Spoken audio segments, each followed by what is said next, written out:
If you'd stand with me for the Pledge of Allegiance, please.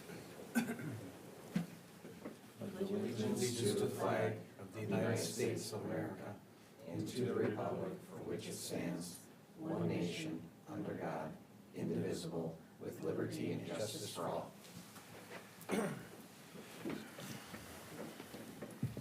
So item B on our agenda is to approve the agenda for this evening. Can I get a motion on the agenda? Motion to approve the agenda as written. Second. We have a motion and a second for approval of the agenda. All those in favor, please signify by saying aye. Aye. Agenda is hereby approved. We had the minutes from our November 17th, 2024 meeting and our special meeting for December 3rd, 2024 in our packet. I'll entertain a motion for approval of those minutes. So moved. Support. All those in favor of approving the minutes from November 17th, 2024 and December 3rd, 2024 special meeting, please signify by saying aye. Aye. Minutes are hereby approved. So we don't have any public comments tonight. I don't see anybody that's going to make public comment. Not aware of any presentations we have. We do have a consent agenda. Item F. Number 2 item is approved payment of disbursements. Number 3, approved liquor license renewals. Number 4, approved Code Red Joint Powers Agreement. Number 5, approved communication coordinator hire. Number 6, approved landscape security reduction for 173 Jade Trail, Enterprise Rent-A-Car. Number 7 is approved security reduction for MEP Lake Elmo LLC, which is the Milestones Daycare Center. Number 8, approved pay requests 8, final for the Tapestry Sanitary Sewer Extension. Number 9, approved pay request 5 for the Stillwater Boulevard Trunk Watermain improvements. Number 10, award contract for Well 2 PFAS Water Treatment Plant, Resolution 2024-132. Number 11, approved Bolton and Menk contract renewal. Number 12, approved Bridgewater Village First Amendment to the Development Agreement. I'll entertain a motion on the consent agenda. Motion to approve the consent agenda as written. Support. We have a motion and a second for the consent agenda. All those in favor, please signify by saying aye. Aye. Consent agenda is approved. Item G, regular agenda. Number 13 is truth and taxation hearings for the 2025 budget.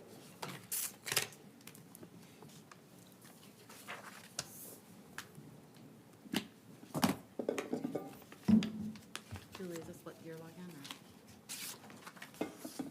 or are the presentations under your login or mine? Or you logged in? You can log in there just under presentation.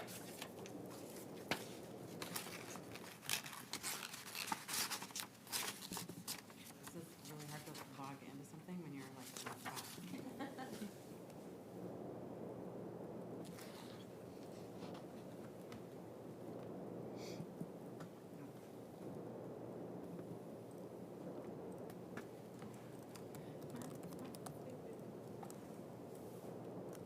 You just put your like email for username, I forget. I think it's Clarissa.Hadler. Or it may just be Clarissa Hadler. First name, not last name.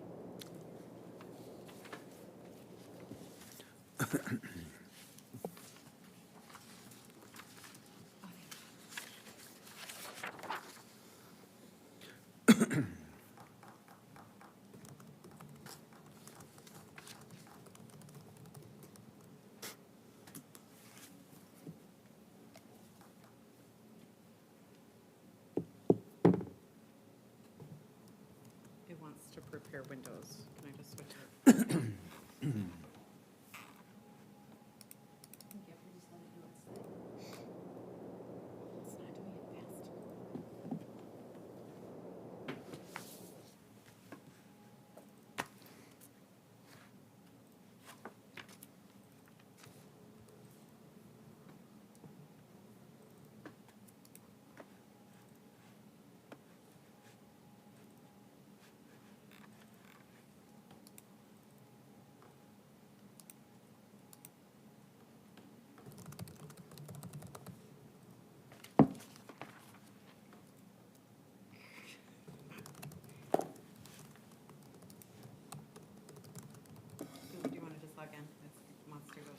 thing. You can just close that. Not working.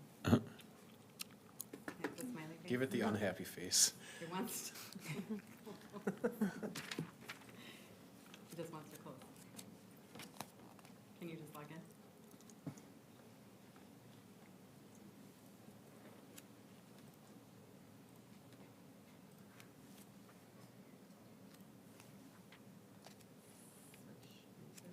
Talk amongst yourselves.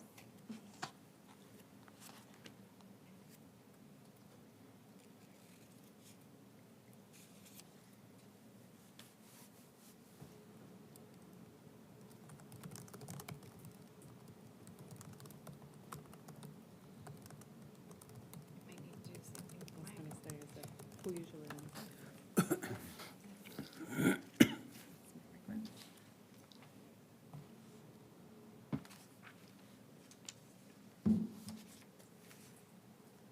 Throwing me off my game as if I wasn't nervous enough. Man.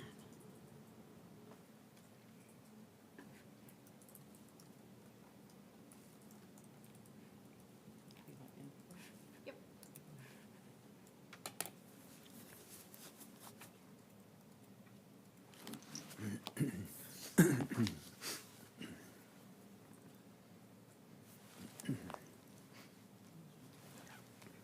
Presentations.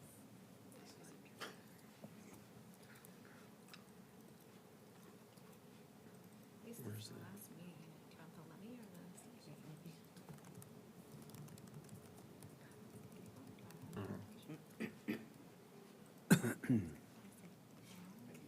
Sale. You got the same message.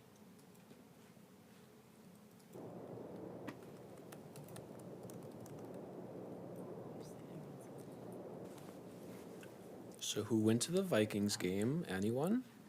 Chief? Marty? Marty? I'm a Packer fan, yeah. Are I you, was there. are you a Bears fan? Yep. Tool Sorry about that technical difficulty. It's making me dual authenticate.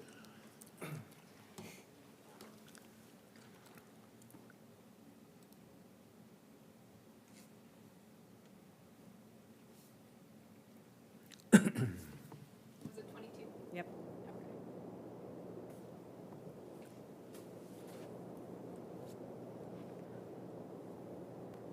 Is it working?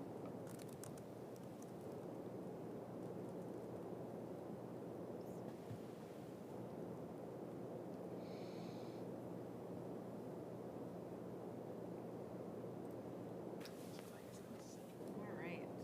Well, after all of that, we'll get started. We're here for the, Dude, It's not centered. let your OCD happen later. we're here for the 2025 budget and levy discussion. Let me get rid of this. Some quick objectives this evening are to just do an overview of the discussions of the 2025 budget and levy. We're going to hold the truth and taxation hearing and then adopt the resolutions setting the 25 budgets and levy. So you will all recall that we started this process this summer, so we've had a couple of meetings, both discussing the budget and setting the preliminary levy. These numbers have not changed since the preliminary levy was set in September, so we are looking at a total levy of $10,084,000 and $84,019, which is a 13.02 increase to the levy itself.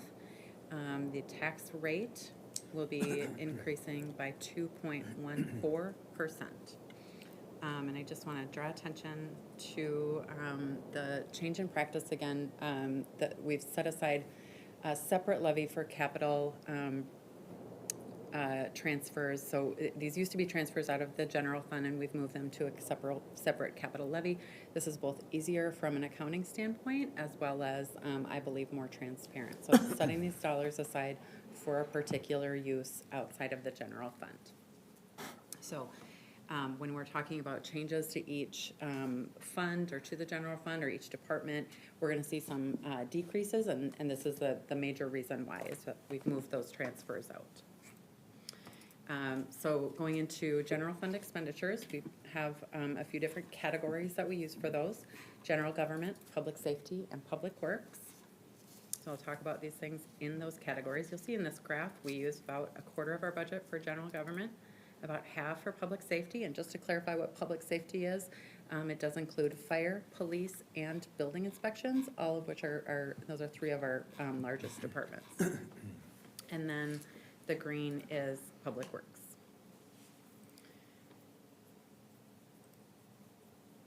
So some overall changes to the general fund budget. We're looking at a 2.3% decrease, and again, that's because we took out those capital transfers.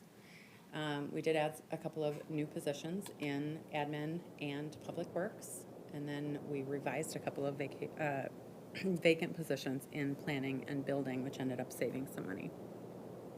Salary and benefits increase across the board, assumes a 3% COLA, as well as steps were appropriate. Going into some numbers within these segments, general government is looking at an increase of 24.3%. Public safety, decrease.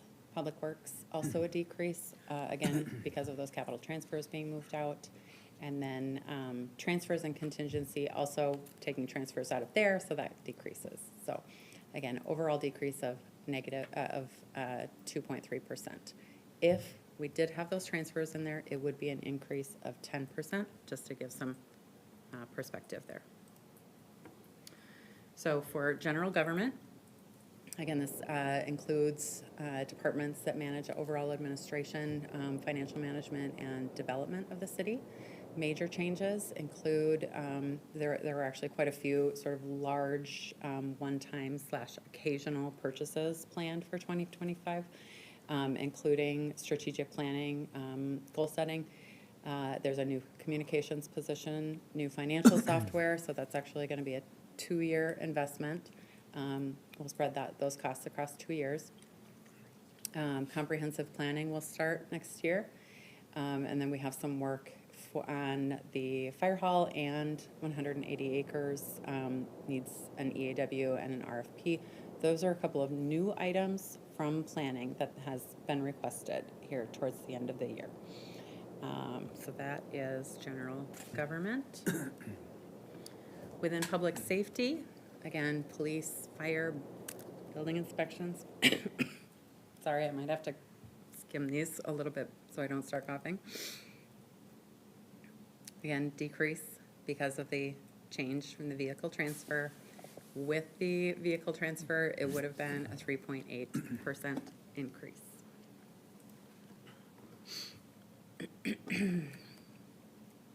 Public Works includes streets and parks.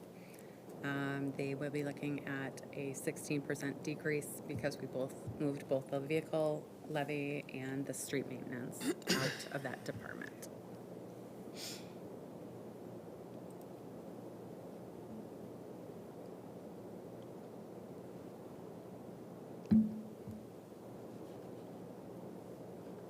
Here's our quick overview again. I'm going to skim through this. So we're looking at next, how do we fund these operations? So we'll go into revenue.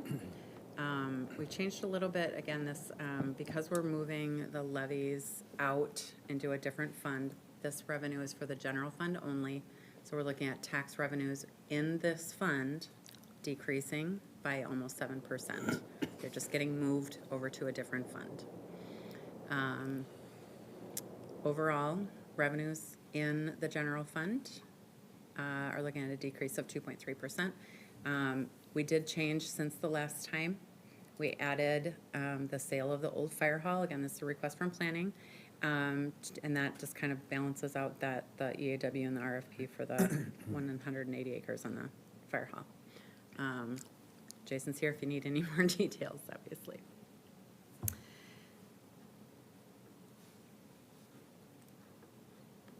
Okay, I'm going to move on to the debt service funds. So it's kind of a different, separate levy. So you've got the general fund levy that goes into the general fund, which is the majority of our operations. Excuse me. Debt service levies are levied separately. deposited into their own funds, and their sole purpose is to pay for existing debt. So we're looking at an overall increase to those levies of 11.2%. And capital funds, so these are the new separate levy this year.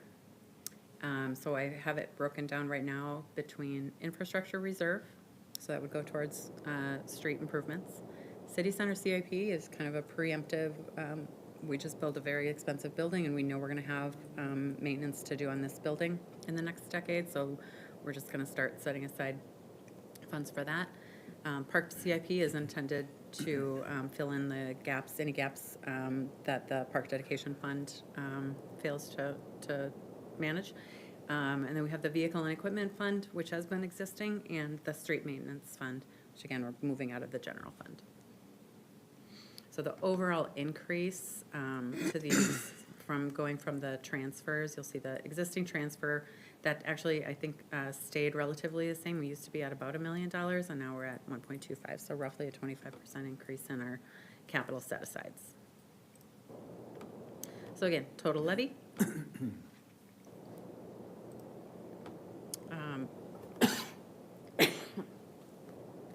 Here's the tax impact on the median value home. Median value home actually decreased slightly this year. So the median value home would have been paying $14.95 in taxes this year. Obviously, this is city taxes only. And next year, the new median value home would be at $16.12, or an increase of $117 per year. Here's our tax rate relative to other cities. I did narrow this down to the cities of the most similar population. So these are cities within Washington County that are sort of in the same range of population as we are. So we are 9th out of 10th. Moving on to the utility funds. Obviously, your full budget is in your packets. I summarized here. These are kind of tricky to compare because utility funds are full accrual accounting, so they include all of our debt payments, all of our capital projects, and all of the operations all in one fund, so they do swing quite a bit from year to year. So overall, decrease because of fewer capital projects. Excuse me. Other minor funds, so we're kind of slowly moving some of these higher investment items out of the general fund so that we can kind of even out the expenditures within the general fund a little bit more. So we had set up the fire equipment and projects fund this year that was largely funded from state dollars. The street maintenance fund, which is funded from the new capital levy, and then the city center shared expenses. We had attempted to divide those out between departments this year, and while I understand the intent, it really did not work very well in practice. So rather than divvying up all of these city center expenses to the departments within the general fund, we're going to account for it in a separate fund and then just bill those departments like once a quarter. So those actually, within your budget, that was one other kind of small change that happened. We took essentially these 5 line items and compressed it into a transfer into this internal service fund, which again is just going to simplify the accounting.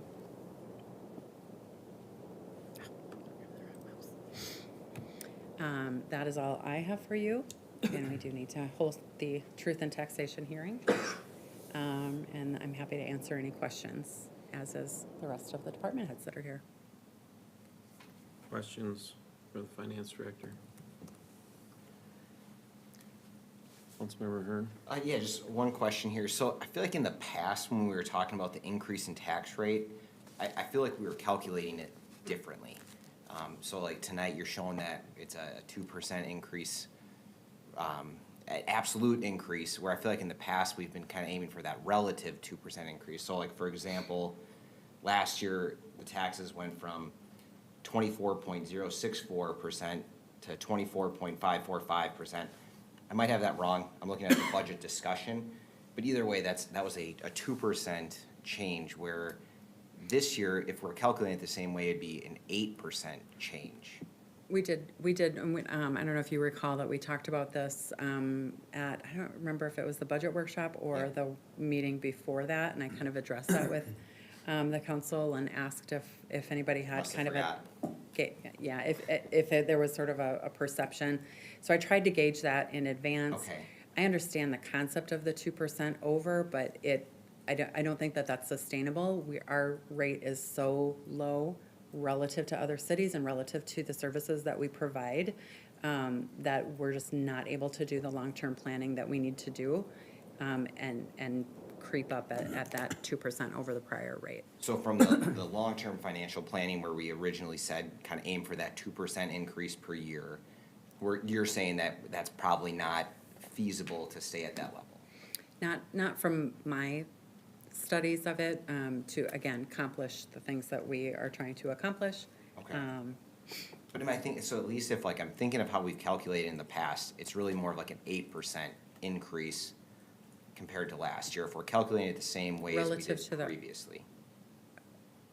Right, I guess it depends on how you speak to it, yeah.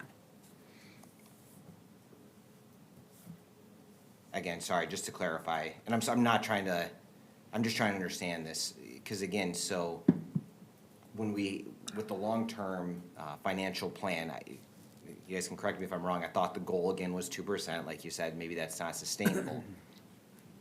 When we're talking about that 2% that we were trying to increase year over year, it would have been like we did last year, where we're going from 24.064 to 24.545, that's a 2% change. Where if we calculate it the same way this year, that's an 8% change, but we're showing it in the report as a 2% change. Am I thinking of this wrong, or? Because I'm just trying to be consistent, because I think that could look confusing if you look at it from how we've calculated in the past versus how we're doing it now. And I think it's gonna be important to, if we're going away from that 2% increase year over year, to report it the way we've done it in the past, so it doesn't look like we are still staying with a 2% increase. I guess again, it's all how you read the sentence, right? I mean, if we're saying we're increasing it 2% over the 24%, I guess it's not a policy per se. I would say, we couldn't really even find anything in writing. I thought it was an odd way to actually interpret it when I first heard it, but I was instructed to do it that way by Christina. And so that is why I brought it up to council earlier this summer, to have that discussion and kind of a preempt this discussion. Okay. Maybe I'll bring up my concerns in the discussion with that, but. Yeah. Just Thank to clarify on that, so you're looking at it at the 2.4. Because really, it's an 8% increase Yeah. if we calculate it the way. The we've rate done of it before. increase is 8%, it's 2 percentage points increase. But it's an 8% rate increase. And my understanding, and again, maybe I'm moving more into discussion, but I'm just trying to understand if I'm looking at that wrong, or if it is actually an 8% increase relative to how we've done it in the past. It is. You're looking at it right. Okay. Any other questions?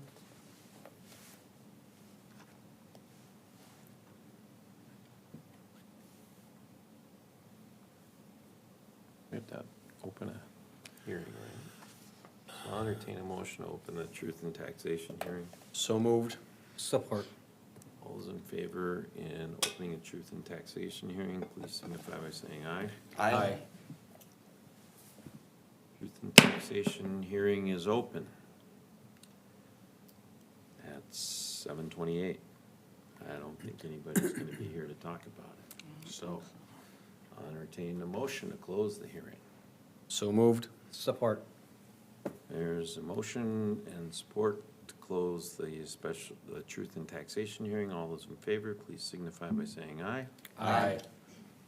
We're gonna close the truth and taxation hearing at 7:29. That that, I'll entertain a motion.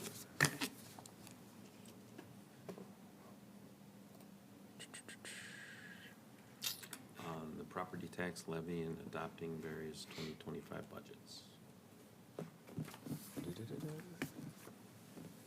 Motion to approve Resolution 2024-134, setting the 2025 property tax levy and adopting various 2025 budgets. Is there a second? Second. We have a motion and a second. Discussion. Councilmember Holtz. Before we even get into the topic, I mean, thank you to staff, number one, for coordinating this, putting this together. It's multiple meetings. I mean, this is a year-long process, not only with executing the budget during the year, but then planning for the upcoming one. So thank you for that. I have confidence in sitting up here and knowing that the job is being done well, and that matters, because at the end of the day, no one wants to have a budget that's incorrect or that, you know, a mistake is made here or there, because those do happen in all public, private, those happen. But in this case, this is well done, the presentation is well done, the information is aligned, and I appreciate that. And also, it's explainable.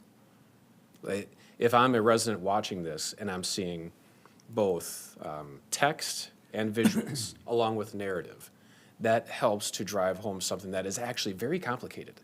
Property taxes stink in that regard. Like, they are not the same as income taxes. They ad valorem, it's the way the levy is calculated, it is vastly different. So I appreciate that it's able to be brought up in this manner, because that helps for those who are watching. So thank you for that. In regards to with the budget itself, I mean, I approve, I plan on voting for this. This budget aligns with the priorities that we have discussed throughout the year. Over half of our budget is for public safety. And I think that's something all five of us have said throughout our time on here, that is a key priority of the city. Fire matters, police matters, building and safety matters. And the fact that, you know, we can show objectively, you know, 51% of the budget is for public safety. That aligns with the values of our residents. I also appreciate it's been a month-long discussion about, you know, separating out the levies. I think it adds transparency. Simply saying, here's the general levy, that's not as informative as saying, well, here's the levy for carrying out duties of this and this and this, but here's the street levy. Here is the parks levy. That helps to be transparent, to say, the services that you use on a daily basis, here's the cost. And we're going to continue to have those conversations about what those costs are, because as we're all aware, costs do go up, and they're going to continue to go up. When we look at our CIP plan on the next one, we're going to see how some of those costs are indeed going up. But I think this will always be an ongoing conversation. To me, this is a reflection of what it takes to provide the services for the needs of our community. And I also appreciate the fact that we continue to be one of the lowest tax rate communities in the county. That is a priority that the council has agreed upon continuing, so we are getting a lot of bang for the buck in that regard. So, and I think, Councilmember Hearn, to your question, no, I'll wait to see what you have, because I understand what you're asking, but I had because one is the flat-out levy rate, and one is then the rate of increase. And I agree with what has already been stated. There never was a policy per se. When I came on council, it was said, hey, we have a 2%, that's our goal. I was never shown any, you know, financial analysis to show, here's why we think that's sustainable based upon expected or predicted growth of your tax base. At that time, the CIP plan was 5 years, actually. So I don't have a lot of confidence in what was being stated to begin with. Now we have a 10-year CIP plan. But, yeah, I was never shown anything. So I would be curious then, you know, how we can address those questions, because I think that is a valid concern in that regard. I just don't know how valid the measurement was at the time. I don't know how valid it was. But as an example, if we had a year of no growth, yet our costs, you know, we have to buy a new fire truck because that's what's necessary. We're issuing a levy for street maintenance, and those costs are going up.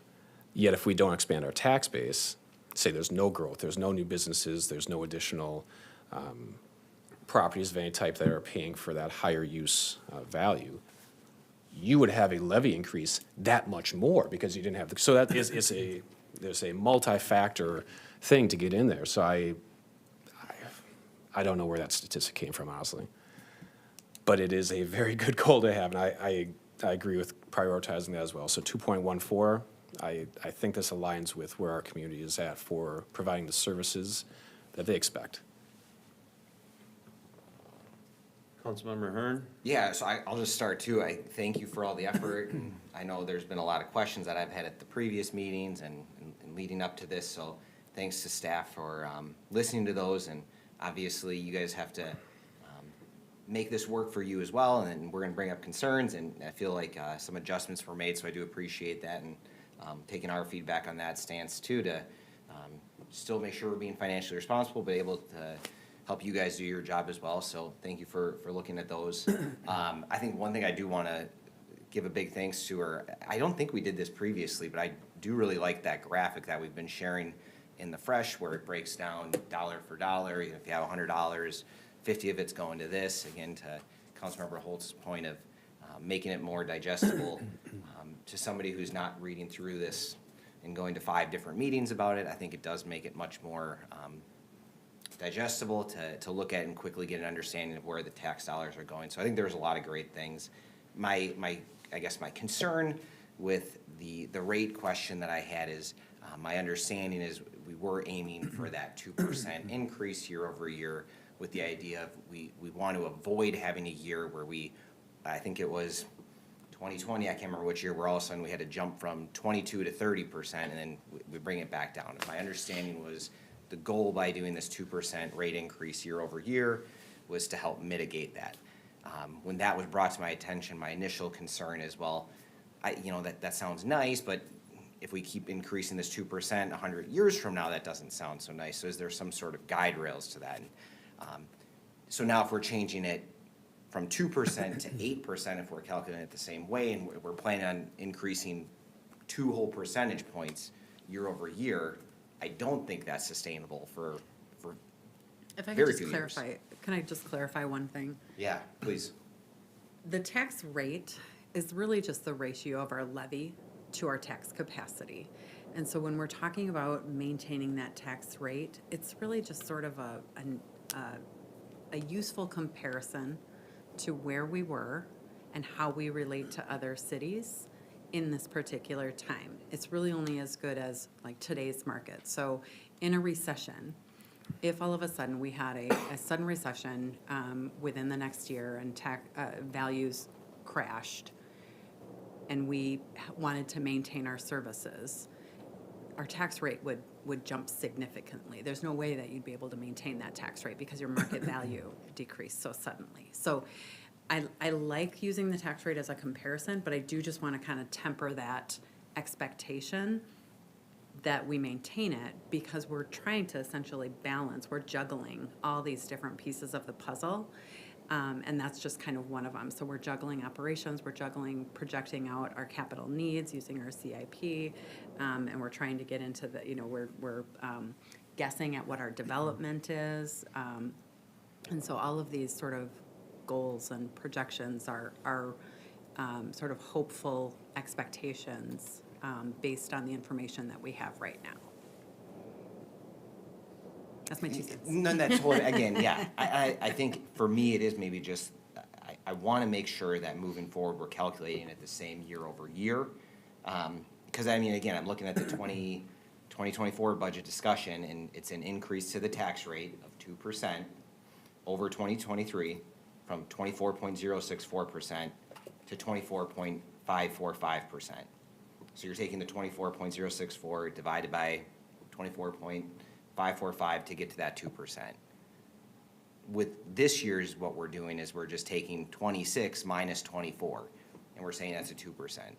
Correct. So I guess where I'm going with that, if that, because it's been brought up to me like, I know during these discussions when I've had concerns with that 2% increase, it's been told to me that that is something that we're aiming for. And if that is something we're aiming for, if you don't think it's something, that's fine. I still think we should have a consistent way we're calculating it year over year. I don't know if the way we were doing it previously was the accurate way. But it's definitely different this year. So I feel like there's maybe, it doesn't look as transparent to me. It looks like we had an 8% tax rate increase this year versus a 2%. Councilmember Backstrom. I would agree. I think it's misleading to the public. It's not a 2% increase, it's a 2-point increase. And so I wasn't able to put my hands on it here real quick, but I know Councilmember Holtz says that he knows nothing about a 2% or any planning around that, but I know that that with the previous administrator, we did go through the long-range planning and had it all. There's a document, and I just can't find it, that shows exactly what the numbers look like over time with that 2% increase, not 2-point increase, but 2% increase over the previous rate. And so there was work put into that, and there was a logical explanation for that. Again, I wish I could put my hands on that. And also, as I look back at last year's budget levy, we referenced that there was the 2% increase, which was not the 8%, it was an actual 2% rate increase, not 2% points. And so I think in full transparency to the public, this is an 8% increase in our taxes. It's not a 2% increase, it's a 2 percentage point increase, which is not the same as 8%. So I agree with Councilmember Hearn. I don't think it's being very transparent with the public to say it's a 2% increase. It's an 8% increase. Thank you. Oh, Councilmember Dragisich.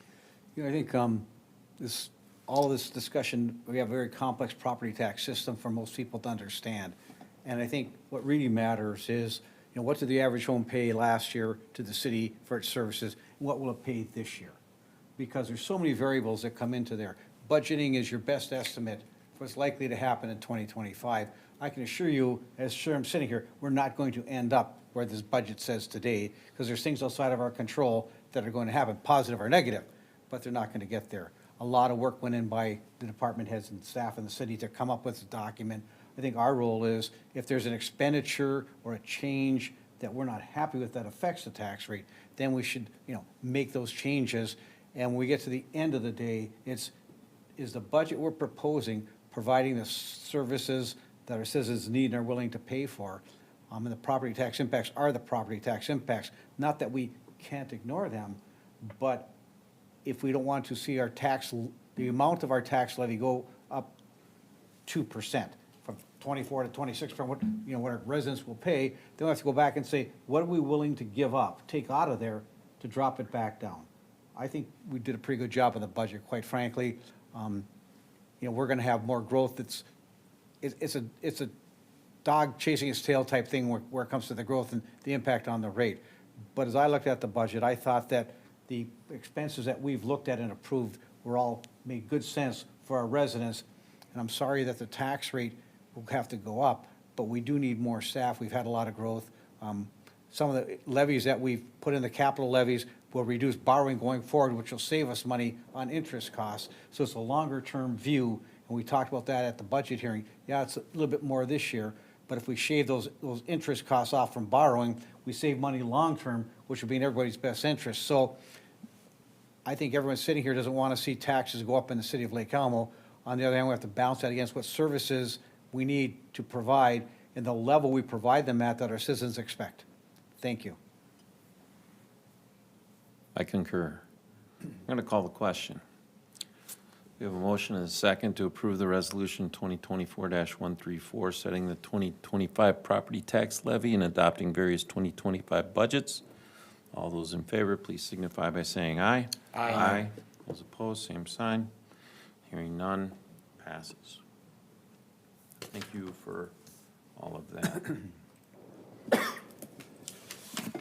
Item number 14 is the 2025 to 2034 capital improvement plan. And this is a 10-year look. Thank you, Mayor and Council. Moving on to the 25 to 34 CIP. A CIP is a multi-year capital expenditure plan for the city's infrastructure, vehicles, equipment, and public buildings.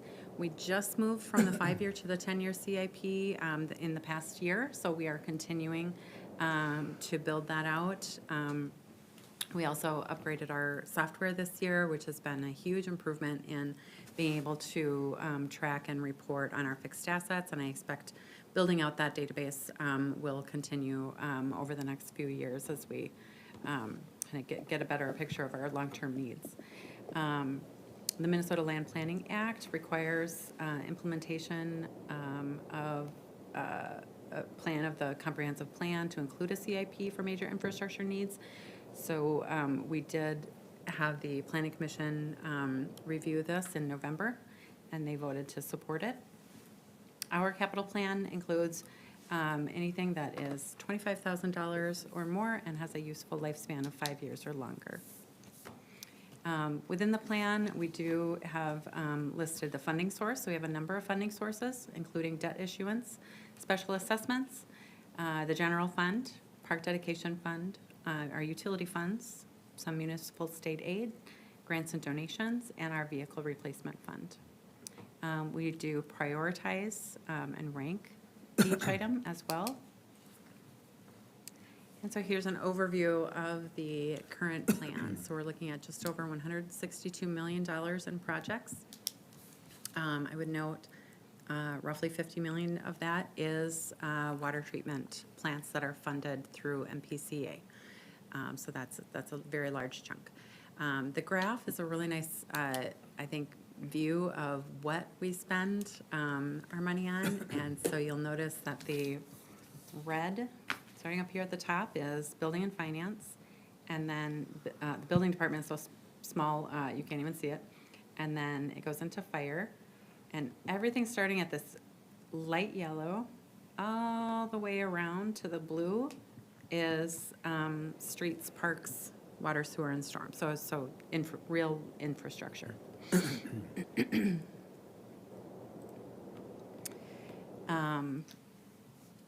So just a kind of a quick overview of some of the things that are listed in by department. So admin and finance, we did leave the possible land purchase that the council is in discussions about in admin for now because it hasn't been reviewed by the Parks Commission, so we just left it there temporarily.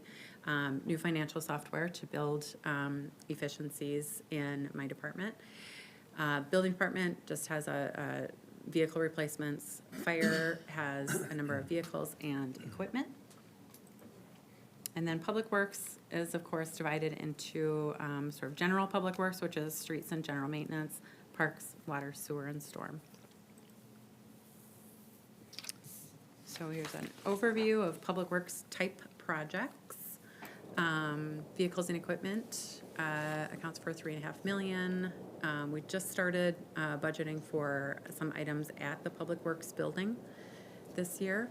Parks and trails, almost $5 million, and then infrastructure, by far the largest segments, and so that's, again, this starting with the orange and going all the way around to the red portion.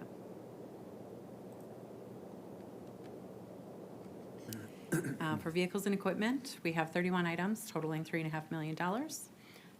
Funding for those includes trade-ins, money set aside in the vehicle replacement fund, some from the general fund and some from the water fund. The Public Works building has 5 projects totaling just over $300,000. And again, this is one of those items that we're gonna be continuing to build out this CIP, so we do expect further maintenance on that. Parks and Trails, 29 projects totaling about $5 million. These were reviewed by the Parks Commission, I believe, in May or June. And it includes playground equipment, park and trail additions, and some pavilion replacements. Infrastructure, again, by far the largest group of expenditures, 69 projects totaling almost $150 million. Vast majority in streets and water. So within streets, we have city projects, annual reconstructions, which are usually funded by a portion by special assessments. And then we also have county projects that require a city share, cost share. Within water projects, we have the water treatment plants to address PFAS. That accounts for $50 million, and those will be funded by the MPCA, the 3M settlement funds. We also have the water portion of street reconstructions and well pump and tower maintenance. We've got within sewer projects, the sewer portion of street reconstructions, as well as some oversizing for redevelopment, or for new developments.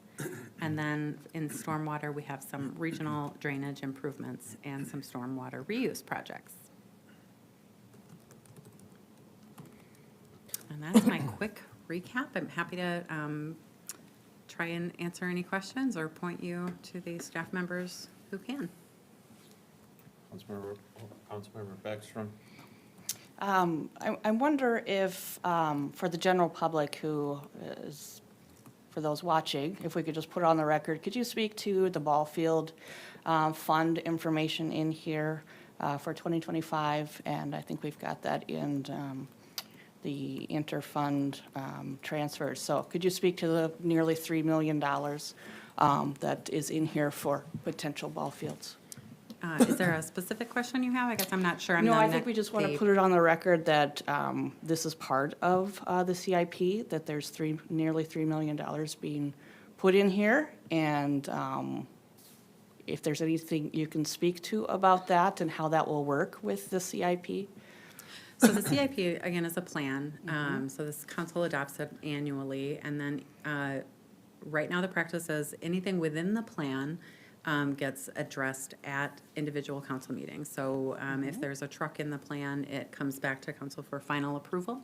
So for that land purchase, obviously you're aware that we came out of a meeting discussing that. So we penciled it into the plan. The final decision is up to city council whether or not they move forward with that. On page, I can't find, there are page numbers here. Can you just talk to the interfund transfer, explain that a little bit more? So we've got the ball field fund, and then you've got the interfund transfer, which is the same amount. Can you just speak to what that, Sure. what So that means? The tentative plan, if council moves forward with the purchase of the land for the future ball fields, would be to do an interfund loan, so likely from the general fund. We would borrow money from ourselves and then pay it back over time. So what would happen is we would essentially have sort of a planned separate capital levy to repay ourselves for that purchase. Thank you. You're welcome. Councilmember Holtz.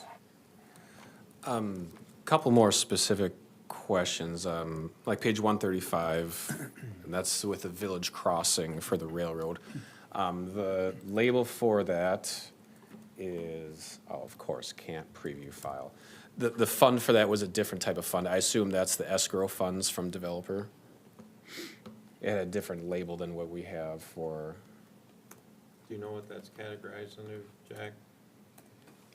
Are you talking Right. about the infrastructure reserve? It's categorized in the CIP under the transportation fund, which would be in the general funds, but there is a source where fees have been getting collected for contributing to that from the developers.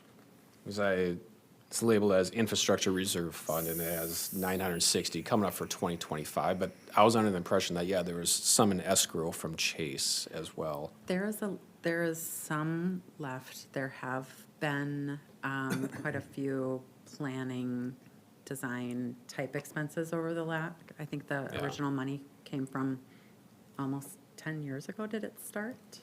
Yeah, What was the number? 2015-ish, yeah.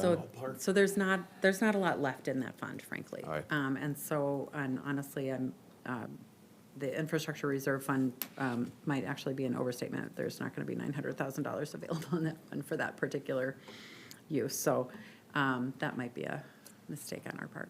Do we know, because again, the CIP plan is not a sign-off of spending, it's Correct. outlining potential costs that may incur in the future. So do we have, with this project, like, the next steps? Because we did just approve the engineering specs for the crossing, but again, this is one of the more common questions that I get, obviously, but there's nothing to connect to on County 14, but in terms of what that project looks like in 2025, it still won't connect to anything, correct? It's a crossing to farmland. I'm sorry, I'm not sure I For understand the the Village question. Parkway. The project itself, $960,000 for a crossing, it's still a crossing to nowhere, because until the development occurs, there's no Village Parkway to County 14. That's correct. So it's getting that crossing in for then the developer to create the connections. Right, and currently, there's nothing in the CIP for the city to finish that connection, so the intention as it stands today is to allow development to finish that connection. Thank you. And this might be on the engineering side as well. And I apologize, I didn't notice it last time we were going through the CIP, but 50th Street with Hill is mentioned twice on page 129 and 178 about a possible sewer connection. Again, this is entirely hypotheticals and possibles and future needs that may occur, but at a high level, what is that discussion? The city owns three or four 201 systems up in that peninsula, and that are reaching their capacity, so we're looking at potential replacement for that, as well as the lots on that peninsula are extremely small for being a lake area. There is an opportunity, it would have to connect to the Oakdale sewer system that we put in for those homes along Olson Lake, where some Lake Elmo homes are already connected to that system. So it's just looking out ahead and thinking that that may need to be sewered to rescue from an environmental standpoint. Is that same type of system that was on Legion with phase 7 of the old village? It's 201. The 201 systems? Yeah. Thank you. And then I guess last question, with the pavilion schedule, staggered out year by year with, 8 different locations. I know Parks has given a high-level discussion. Is there any thought thus far as to when the locations start to be selected, would there be any additional feedback process or communication with the community to help? Like, I guess where I'm getting at, sometimes the community is not always, the community is very aware and brought in when there's assessment hearings and there's street improvements, there's a neighborhood meeting with engineering. In the case of the pavilions, is there any thought as to, are there other ways to loop the community in for, what parks are gonna be the ones? Or are we thinking still, that's a to-be-determined process, in addition to the Parks Commission and the council? Kind of a very poorly phrased question. Yeah. There's already been a couple of parks that are grouped together that have a need for some of these pavilions. But obviously, they're not set, they're not in a plan. Yeah. So I think it'll be discussed definitely more, and then kind of determined on a priority of which one gets, built first and go from there. So there's definitely a process yet that needs to be established. Gotcha. Thank you. Yeah, it was a very wordy question that shouldn't have been that complicated of a question. Councilmember Dragisich. It's a very aggressive capital improvement program. I would point out that the plan envisions issuing $67 million in debt, new debt over 10 years. We are projected to finish 2024 with about $59 million in outstanding debt. If we adopt this plan and it goes through, our outstanding debt, the principal portion only, will go up to $66 million, and will end at the end of 10 years at $60 million. So we talked about trying to reduce the amount of tax levy we have for debt service, which is about $3.5 million, and we have about $5.5 million for operations. So it has a very significant effect on our impact. you know, we are on a course to continue to have a high level of outstanding debt and a high level of debt service tax levy every year with this plan. Now, most of this, you know, the streets, we'd set the water side, because that's gonna be grant funded, a large portion of that. The streets are, you know, $67 million worth of streets in here. I think we need to step back and look at the CIP and say, is this level of expenditure sustainable? We don't have a financial projection of the impact over the next 10 years, and that's not part of the CIP. But I contend that on a course of maintaining 60+ million in outstanding debt and having the principal and interest payments being levied every year, it's not a good path for us financially. It's not sustainable, in my view. You know, when we look at how we compare to other cities, when I look at, we should probably be somewhere around Councilmember 30 million in Jackson, debt. are you asking a question?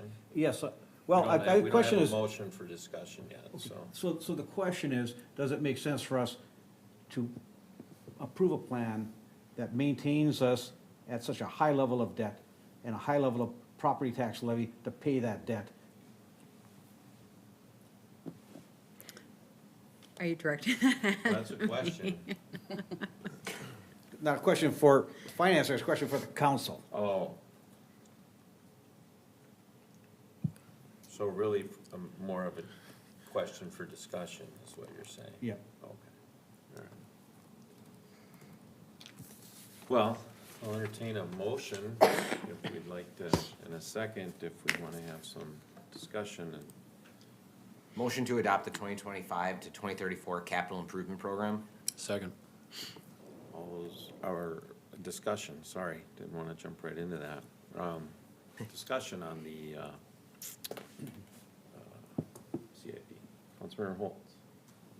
I fully agree with the underlying premise of the question posed during questions. And I don't know what the easiest or most efficient process is, and I'm guessing every city does it in a slightly different way. And obviously, we have the advantage of having a 10-year look, which is the first, really, this is the first year of it. And there are priorities that have been placed there by staff. And maybe it is, you know, a quarterly CIP meeting during a workshop to, you know, check those priorities. I guess I would definitely be willing to listen to ideas for what is that mechanism, because I would fully agree. There's a lot in there, and there needs to be a process to help, skimming is not the right word, but to make sure throughout the year we are aligning those priority levels. So it's not all of a sudden at the hearing in December, here's 383 pages. Is there a way to kind of chunk it out over time? And again, in a future council, 4.5 years from now, might have different priorities, right? And this is a 10-year CIP plan, so something that's in there in the year 2029, a future council might be like, yeah, actually, this needs to be moved to 5, and the previous council had it as 1. But I would definitely be willing and looking to have those types of conversations, because I fully agree that the debt load is something we all agree that is a worthwhile conversation to help tackle. And these projects are all things that are identified, which is the first step. That next step is balancing the priority list versus the debt load. I guess when I was introduced to CIPs a while ago, my reference was the DOT's STIP, and necessarily, or a county CIP, and was looking at it from their capital improvement projects, right? And the first year in that's pretty solid, the second year in that's pretty solid, third year starts getting a little gray. And then beyond that, it's kind of like, this may or may not happen. And so I just kind of hold that with a grain of salt out there. I guess that's why I really try and focus on the first 3 years to see if that makes sense, personally. Because things have changed and evolve over time, as we all know. So, I don't know. I guess, question you, Councilmember Dragicich, how would you answer your own question? Well, I think we have to look at the list of projects and say, do we need are all these projects needed? Are these expenditures? So the first 2 years, you know, not counting the grants for the water plant, we have about $19 million in capital expenditures, excluding the water plant, the first 2 years. And if we go 3 years, we've got about $32 million in the next 3 years in expenditures in the capital outlay. And I would take a look at those, particularly, I guess the streets is really the big one in the CIP, and say, you know, do we need to spend $60 million on streets over the next 10 years? If we, you know, over the next 3 years, it's $23 million. I just think we have a very ambitious plan, and if we approve the CIP as it is, staff's gonna move forward and say, well, it was in the approved CIP. And so I Right. think we need to take a harder look at, either we need to agree we're gonna spend this much money, we have to take a look and say what money would make sense to delay spending and reduce the CIP to some more manageable level, manageable being in everyone's own opinion, of course.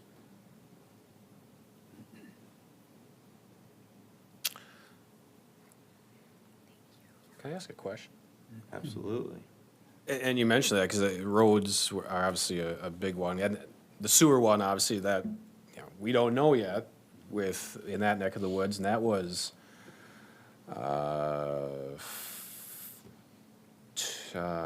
well over 2 million, close to 3 million. I guess a question for staff then, there was hypotheticals for Hudson Boulevard improvements. I assume it's the same principle as what we just did on Hudson, but it's for the undeveloped areas from Valley High to the bus facility, and then, you know, high-level estimate of 2 million from Keats to Kramer Lake.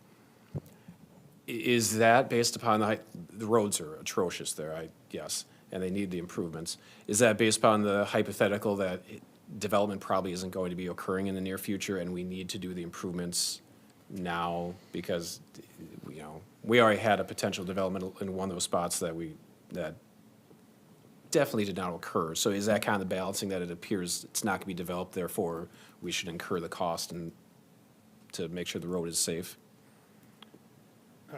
Councilmember Holtz, that's exactly right. I mean, when you're putting out and you're trying to identify what needs to be done in the next 10 years in particular, you're grabbing those things that are gonna have to happen to support development in a lot of areas. If development comes, so that particular project, we already bumped back a year, from what it was previously. You look at it, we don't need it yet, we bumped it back. You know, you're gonna watch and monitor the condition of the road. If development comes, it'll get taken care of for the city at developers' costs. If development doesn't come, there'll come a time when the city's on the hook to improve those pavements. So that's an excellent example of the kind of, the cost could be zero or the cost could be the full cost that's being presented to you. There's elements of Fifth Street like that'll exist in the same way. We get into the 2030 planning area. There's trunk water mains, there's Fifth Street, there's other infrastructure improvements that, if development comes prior to 2030 and moves into that area, they'll be building that infrastructure for you. There'll come a time when the city will put some of that infrastructure or all that infrastructure in, because development will have proven that they can't get going without it. I noticed a couple with Fifth Street as well, so thank you for answering that.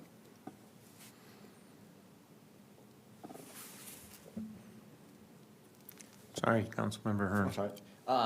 And so I guess for Councilmember Dragisich too, just a question for you to help me kind of understand maybe your thought on where to go with this too. So are you thinking, do you want to look through specific items right now and say, you know, I don't think these are necessary, we need to remove these, or would you feel like, or maybe not this, but the better option would be, okay, we hold off on this, we say, using the analysis you were using, you know, we want to be at 50 million of debt for that calculation after 10 years.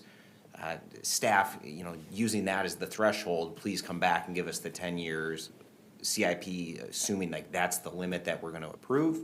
I guess I'm just trying to understand how would we best go about moving forward then, because I agree, and we got to be responsible with it. How could we give staff good direction to achieve that? Well, I would look at all the street projects and say, which ones, what's the priority for each of them? I think they all have priorities, 1 through 5, am I not mistaken? Okay. So they were labeled 1 through 5, and I don't recall seeing kind of the scale of 1 through 5, maybe it's in here.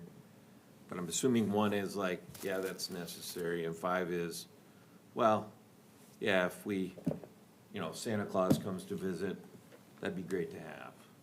Is that, We do have priorities. I'm not sure how much, the streets and water projects are Page 3. implemented from the engineer. And those are, I feel like the priorities are set a little bit more based on the timing of it, which is reviewed on an annual basis. I would let Jack speak to that further. Yeah, we just add that not all projects are even the same or comparable. We have a pavement management plan that is looking at your pavement condition, and it has a pretty scientific prioritization system for looking at those pavements, but a lot of these larger cost projects you're seeing in there are for growth and development or larger transportation things like the south frontage roads and Fifth Street or things like that serve other purposes. So how do you prioritize reconstruction of a existing pavement that needs to be redone versus moving into a new growth area and needing a piece of infrastructure to support that? So they're very different animals from that standpoint. so there's really no discerning factor in the CIP with regards to total cost per year, like saying 1 through 3, and then 4 and 5 being is kind of like, well, these are less important, low priority projects, desirable but not essential, and then future consideration. I'm assuming we didn't ask for that, so I'm assuming that's. The data's there. We could certainly run that report. Yeah, we could separate that out, right, just taking them by priorities, but. So I think that would have an effect, right, on the Yep. overall cost. Yeah, I think you're going in the right direction with that, Mayor. I mean, there are streets, if the pavement's in terrible condition and, doing something today saves us spending more money 5 years from now, things like that. I think the growth and development ones, maybe a little more discussion being, so if we invest $3 million in a new road, when do we expect to see a return on that investment in terms of development? Because we put it in and we have no sense of what development might occur, maybe we could have not spent the $3 million and avoided paying interest on that debt. Right. Well, and correct me if I'm wrong, Jack, I don't know if that's the case here. I think with like in Hudson, it's that if development doesn't occur, it's in the CIP because the road is that bad. Yeah, We're not preparing it so development can occur, we're doing it because development hasn't occurred. correct. But what Councilmember Dragisich was saying would apply to the Fifth Street. The Fifth Street, So my bad. different, yeah. And of course, we have the Highway 36 project, which takes quite a bit of funds. We have those new frontage roads. Yes. And, I understand that part of it. I guess I would maybe like us to look at some of the other projects. Can we pare this down a bit and be a little more frugal, avoiding some future tax levies for principal and interest payments on our residents? Obviously, every project has some merit. It's not that there's no merit to them, but can we find a way to come up with, a prioritization system that says we can prioritize projects 1, 2, and 3 based on these factors, and move them in, and then reduce the overall spending.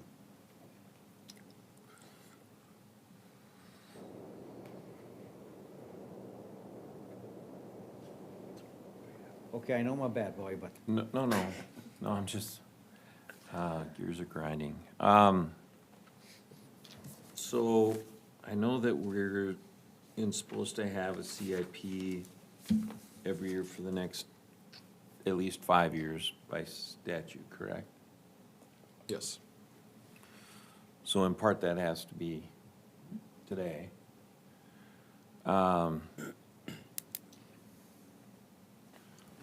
yeah, I think we could adopt this CIP, because we always have the right to go back in and amend it. Yes.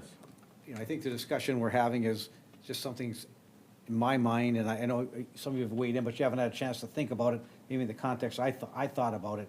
So our best plan may be to adopt the CIP so we meet our requirement, understanding we always have the right to go back in and amend it. Well, in well, I think it'd be good to have an overall picture. I mean, what I'd be curious to see is if we extrapolated the 4 and 5 out. I mean, just keep them like below the line, but don't add them in, and then see what those numbers are for 1, 2, and 3, and what does that look like? Does that give us, you know, I'm just curious to see what that would look like, but. All right. Anything? No, I agree with that. And then I think, again, I didn't have a chance, I have to talk to you more about that analysis you did with the debt load and, because I think that should be factored into the decision too, as far as, you know, like, give some guidance to staff on, an aiming point for what would be acceptable, financially, and then they have, you know, context to work within, and that might lower some priority 2 to priority 3 in that case, and, or to priority 4, so it doesn't count towards the bottom line. So yeah, I'm in favor of that, and, you know, approving it just, because again, in general, it's good, but I think having the discussion, whether that be with the workshop, to give a little more guidance before we maybe amend it in the future. One last comment. I don't think the CIP takes into account our new capital levies either, which will have a positive impact on reducing debt. And as we talked about when we were looking at those levies, it was a place to start. And as we look at our actual capital needs, we're still better off levying dollars than borrowing money. And so we haven't had a chance to factor that in. And I've had some discussion with Clarissa about the debt and all that. And she pointed it out to me in our conversation. I wanted to bring that forward here too. So there's some potential improvement just through our capital levies. Correct. And just, I'll speak to that just very briefly. I had explained to Councilmember Dragicich that you know, again, these are all puzzle pieces that are moving around kind of at different time periods. And so we have not factored in the capital levies, and you will recall my proposal this summer to try and work towards having our street projects fund, or most of our projects funded roughly 30% with cash, juggling debt as we're needed, and then, of course, the special assessments as well. And so that is still definitely the plan. We just really haven't been able to work that part of it into this capital plan. And I like that idea of, because and maybe this is gonna be something that maybe we have like quarterly discussions or something in the future, but of seeing it, the cost broken down by that priority, whether it's 1 through 3 or 1 through 4 are, you know, the likely ones, but 1 through 3 definitely. 'Cause I think that would give us another lens, another perspective for that concern. Because I mean, to me, I 5 is clearly stated that 5 is future consideration. You know, it's documented, and it's documented. Other than that, we know nothing else about it, but I would be very curious to see those numbers, which I'm sure for those who use Excel can be done very easily. All right, I'm going to call a question. All those in favor of adopting the 2025-2034 capital improvement program, please signify by saying aye. Aye. Adopted. Boy, you're just on a run. You're just going to camp out up there, aren't you? I am. Marty promised me a stool, I think. Yeah. But Item number 15 is approve the 2025 fee schedule. I did not do a presentation for the fee schedule, so if you'll just bear with me, just yammering at you briefly. It was actually pretty straightforward this year. Let me pull up my item here. I'd done some bullet points on some sort of quick summaries of some of the changes, which is similar to what we had done last year. So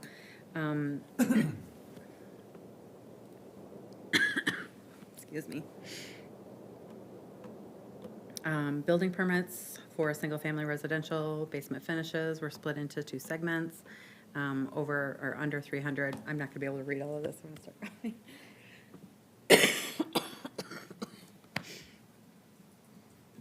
Do you have your lozenges? I do have lots of lozenges. Let's summarize. We split up some things, including lower level finishes, swimming pools. We added fence permit requirement to the swimming pool above ground. We added some flat fees for residential windows and door permits. Residential retaining walls changed from a flat fee and added clarifying language regarding taller walls. We added a separate commercial retaining wall fee based on valuation and plan review fee. There is the new fee for the cannabis license that just references Minnesota statute. And then we increased Public Works labor costs to reflect our own costs for those. And then increased the zoning certification letter from 25 to 50 based on some previous utilization. Do you have your motions handy by chance? Yeah? Yes. So, sorry, I should have projected those. All right, so, do you have any questions on any of the fees? It's pretty straightforward in the sheets provided. But I'll entertain a motion to approve ordinance 2024-22. Motion to approve ordinance 2024-22, adopting the 2025 City of Lake Elmo fee schedule. Second. We have a motion and a second. Any discussion on that? Oh, Councilmember Holtz. I was just going to thank staff for addressing some of the questions I had beforehand, so I didn't have to waste your time and mine during this with some of those questions, but thank you for addressing them very quickly. All right. I'll just call the question. All those in favor of approving ordinance 2024-22, adopting the 2025 City of Lake Elmo fee schedule, please signify by saying aye. Aye. Ordinance is approved. Motion to adopt resolution 2024-135, authorizing publication of ordinance 2024-22 by title and summary. Second. Now we got a motion and a second. I'm just going to call the question on this one. All those in favor of adopting resolution 2024-135, authorizing publication of ordinance 2024-22 by title and summary, please signify by saying aye. Aye. Resolution 2024-135 is approved. I think that gets you off the hook, right? Thank you, Mayor. Thank you, Council. Thank you. All right. Item number 16 is approve the EE handbook updates. Hello, Mayor and Council. I did not do a presentation, but I just wanted to point out that my recommendations differed slightly from what we discussed at the workshop, and there were a couple questions at the workshop. So if you have any questions for me or you have any concerns that you want to bring up about these policies, that I would just open it up. So maybe go through and,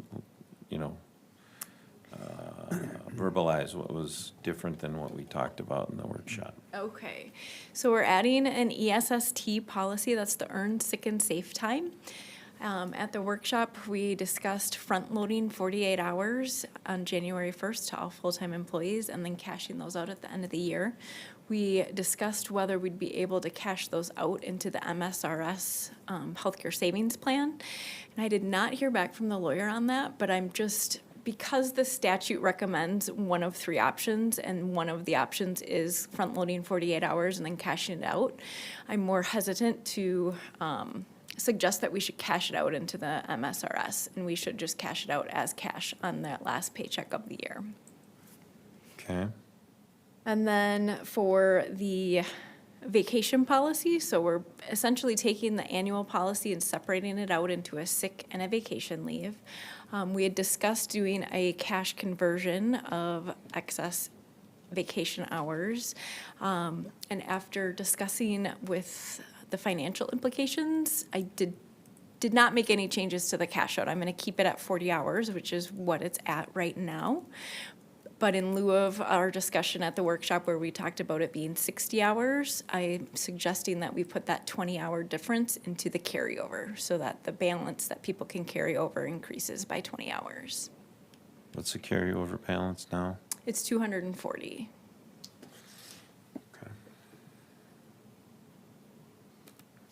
Okay.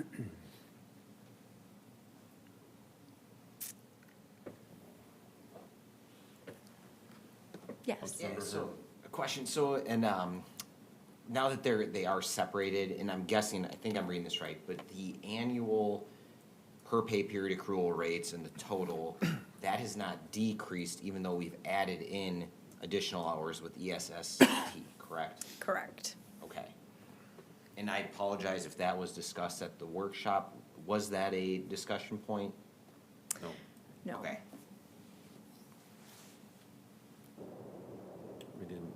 We did not discuss the current accrual rate of vacation. So that was kind of discussed with the department head meeting, and we determined that our accrual rate compared to some of the cities that I list in the report is less than the nearby cities by about 5 to 6 days per year. So Even the high year accrual rate? I was just looking at entry-level rates. I Okay. compared all the new hire rates. All right. Because the higher level rate, if somebody's getting more than potentially 8 weeks off, would be very surprising to me. I could do some more research on that, but let me just pull it up. I just wrote down my data for the entry level.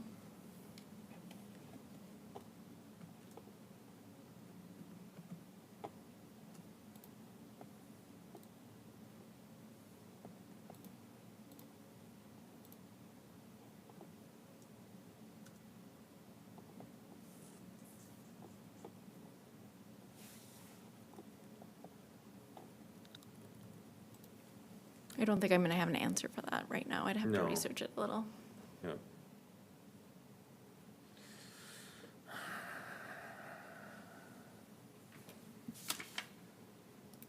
Any questions regarding the EE handbook?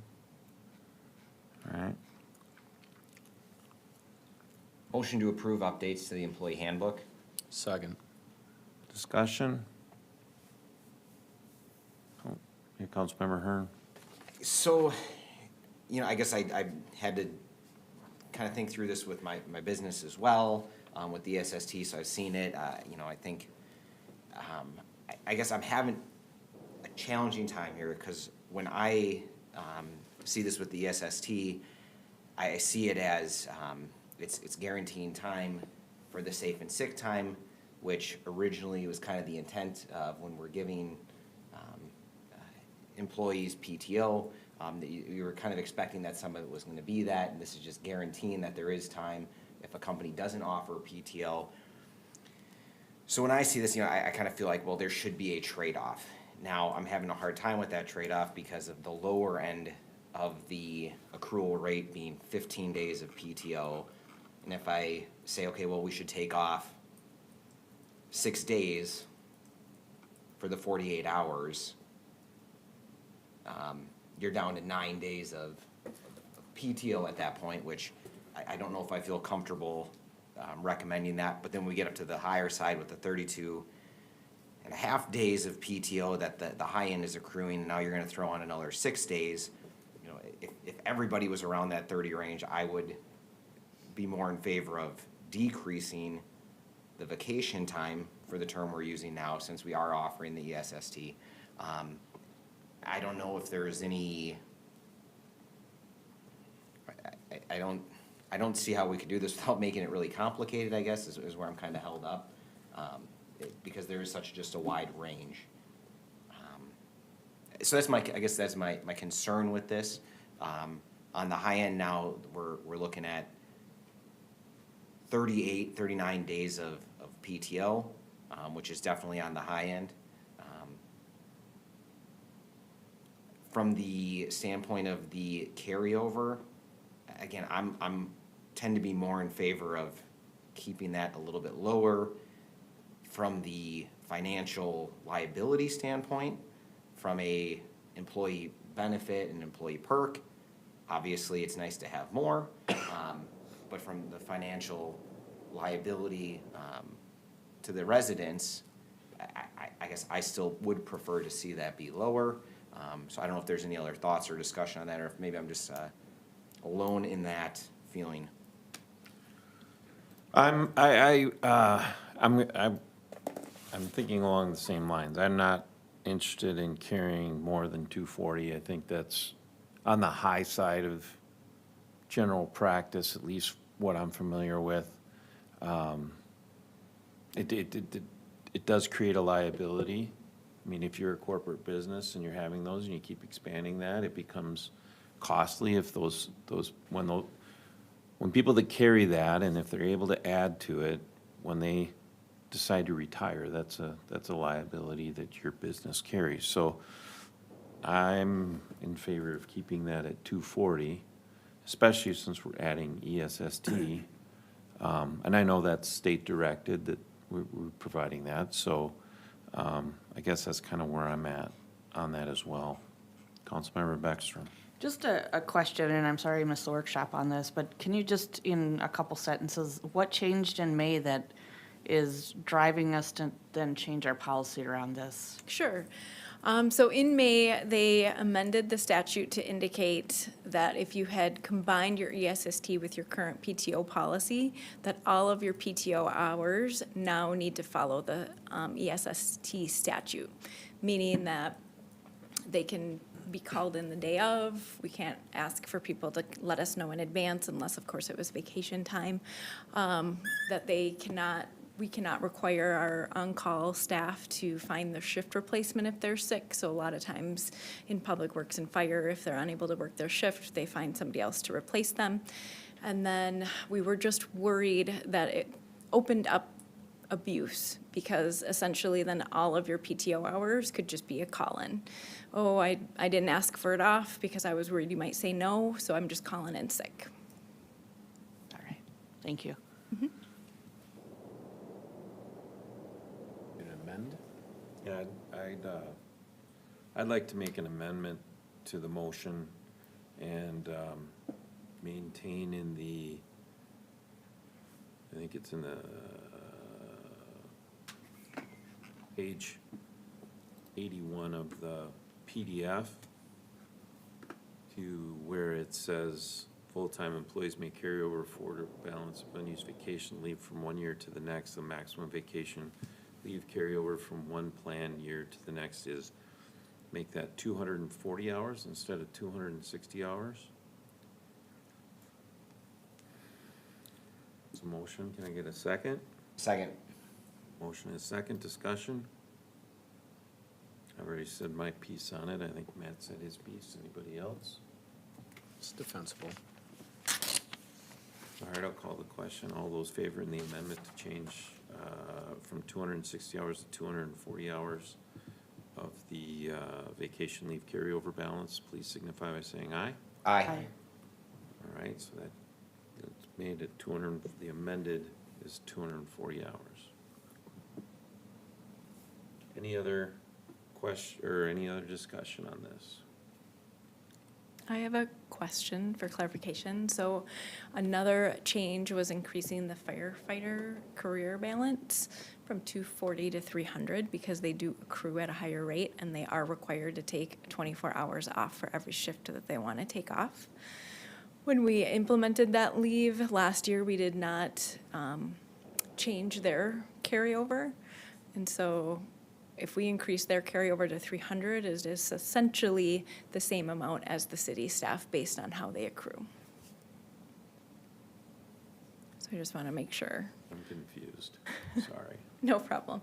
So 240 hours is the max carryover for city staff. Yep. And their max accrual, let me just find my red line version here because I've got a lot of stuff open.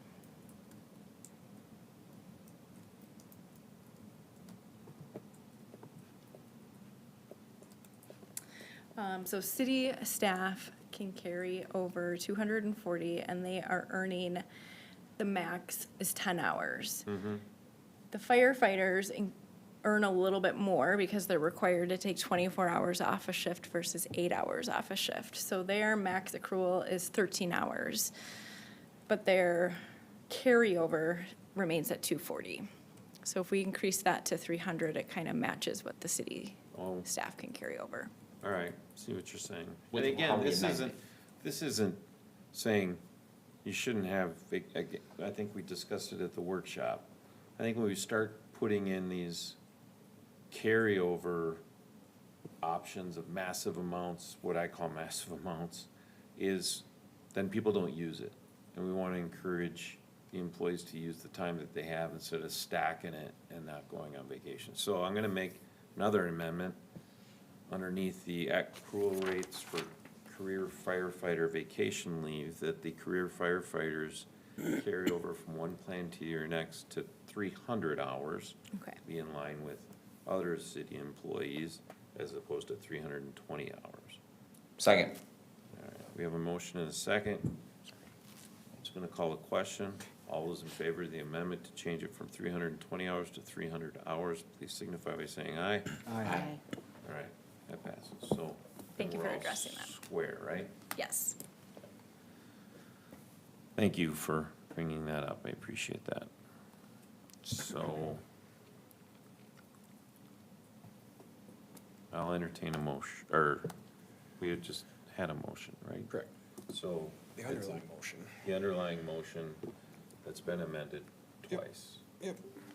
So we have a motion to approve updates to the employee handbook with 2 amendments related to city employees, firefighter, carryover balances with changes to be 240 hours and 300 hours, relatively speaking. All those in favor, please signify by saying aye. Aye. Those opposed, same sign. Hearing none, motion passes. All right, thank you for that. Thank you. So then, at the end of the last council meeting, we had a city administrator 6-month review summary. I think it was a very good discussion. Created this statement basically saying, council is in agreement that city administrator has exemplified qualities as expected during the first 6 months of Lake Elmo. Nicole Miller's tenure has showed that her leadership and vision will make positive impact in our city. From the outset, she has demonstrated good organizational skills and an understanding of both the challenges and opportunities that our community faces. One of Nicole's greatest strengths has been her ability to communicate effectively with both the public and the city staff. She's fostered an environment of transparency, ensuring that the residents are informed of key decisions and city developments. This has begun the process of building trust and building on enhanced community engagement. In addition to her communication skills, Nicole has also implemented several initiatives that are yielding positive results. Her proactive approach to problem solving and the ability to manage multiple projects at once shows her dedication to exemplary service for the city of Lake Elmo. What sets Nicole apart is her ability to work collaboratively with various stakeholders, including city council members, department heads, and local organizations. Her inclusive leadership style has fostered a sense of teamwork and cooperation, which is vital for the city's continued growth and development in serving the residents. Overall, we are very pleased with the progress made under Nicole's leadership in her first 6 months. Nicole's dedication, forward-thinking mindset, and commitment to serving the community are clear, and we look forward to the continued success of our city under her stewardship. Thank you. With that, we can move into council reports. None. Councilmember Holtz? It's been 4 years since the election, and I just want to say thank you to the residents for those 4 years, and I look forward to the next 4, not only with Councilmember Dragisich, with Mayor Cadenhead, with Councilmember Hearn, but also with future Councilmember Nick Craigness. And congratulations to him for being able to volunteer his time, well, it's not, you know, there's a stipend, but to come up and serve the public. And also congratulations to Councilmember Beckstrom on her 4 years serving, and I wish her well in her future endeavors. Well, today, I did go to the retirement for our commissioner for District 3 in Washington County, Commissioner Creasel. And just wanted to say thank you to him for him, you know, looking out for Lake Elmo within the Washington County system and his 20 years of service to the county and really being a leader for Stillwater and Lake Elmo and the you know, a steward of the residents that are there and having great relationships. I've had some wonderful conversations with Commissioner Creasel, and I really appreciate any of the time that he was able to give to me over the last 4 years. So one other thing, we do have something I do want to present to Councilmember Beckstrom. We do want to say in appreciation of our 4 years as a Lake Elmo City Council member and your dedicated service to the residents of Lake Elmo. I want to thank you very much and present you with this plaque. Thank you. So, I think you've served the residents very well, and you want to stand for, should we get a picture? Oh, You guys want to come in for the picture? Photo op. It would be an honor. You have to have one good look behind it. Well, then what are you doing here? You guys color coordinated tonight.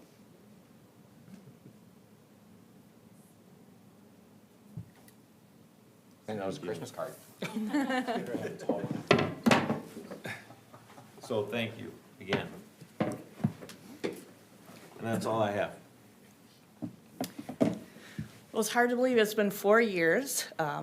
Some days it's 4 long years and other days it's 4 quick years. But I want to thank the residents of Lake Elmo for giving me the opportunity to serve them. I hope I've done a good job. I tried to bring common sense and fiscal responsibility to council, and I feel like I've done my part to represent that. Thank you to the staff. I've learned a lot. I've learned more about water and sewer and development, more than I ever wanted to. So, and I will take that knowledge with me as I continue my non-public life. So thank you for all your kindness and your help over the years and for tolerating my many questions and opinions. And to my council members, thank you. I know you're probably really secretly happy to have me going, which is fine. We haven't always seen eye to eye, but I think that we all are here trying to do the best we can for our community. And I appreciate all of you for stepping up, serving the community, because gosh, you know, this is not an easy job. And you take a lot of heat publicly, privately, and you gotta have pretty thick skin. So good luck to the 4 of you as you continue another 4 years. I don't envy you. I'm going to enjoy my Tuesday nights and not having to read these lengthy packets. So, but thank you. I've learned a lot. I've enjoyed a lot, and I wish you all the best. Thank you. Yes, I just want to thank Councilmember Beckstrom as well. I think you're wrong. I'm going to miss you a little bit. Just a little. And I think, you know, yeah, absolutely, you know, there's disagreements, and I think that's absolutely the way it should be. But you always bring your opinion, and you let it be known, which I think is super important. It keeps everybody in check. It brings different perspectives. So you know, I will actually miss that, even though, yeah, it can get uncomfortable at times. I think that is very, it was very beneficial for the council for the 2 years that I've been here with you, and I'm sure it was for before then as well. So thank you for your service, and yeah, enjoy your Tuesday nights. I will. Staff reports. Yeah, on December 5th, I had the honor of thanking the commissioners and council member that showed up to the appreciation dinner. So that was my first one, and I enjoyed that. As part of my participation in leadership in the Valley, we are assigned a nonprofit organization to do volunteer hours with. So today I was able to go to Courage Kenny Rehabilitation in Stillwater, and we, the volunteers put on their staff holiday luncheon. So it was really a great opportunity to say thank you to the folks that work there. Tomorrow, council and staff, just watch for an email I'm gonna send out to get us started in preparation for goal setting. So if you could answer some questions in a quick survey, take about 5 minutes. And city offices will be closed, City Hall, December 24th and 25th. Okay, thank you. Julie? Mr. Mayor, council members, I just wanted to note that we've received the tentative meeting schedule for the Board of Review for next year.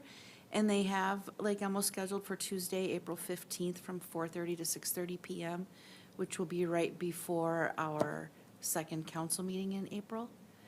So before I confirm that with the county, if anybody, we know we won't have enough members here, that would be really helpful to know.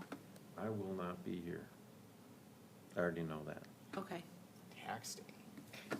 So you need another person trained. Yes. Yeah, right. I was outside. Yes, Yeah. we'll take care of that. Because the other trained person won't be here either. right. Are you okay not being here for that, Mr. Mayor? Yeah, I mean, I've got a Okay. conference out of town, so I just Okay. physically can't. Right, be here. okay, very good. I'll take care of that, and that's all. Schaumburg, so yeah, Chicago. I have no updates. All right. No updates. No report.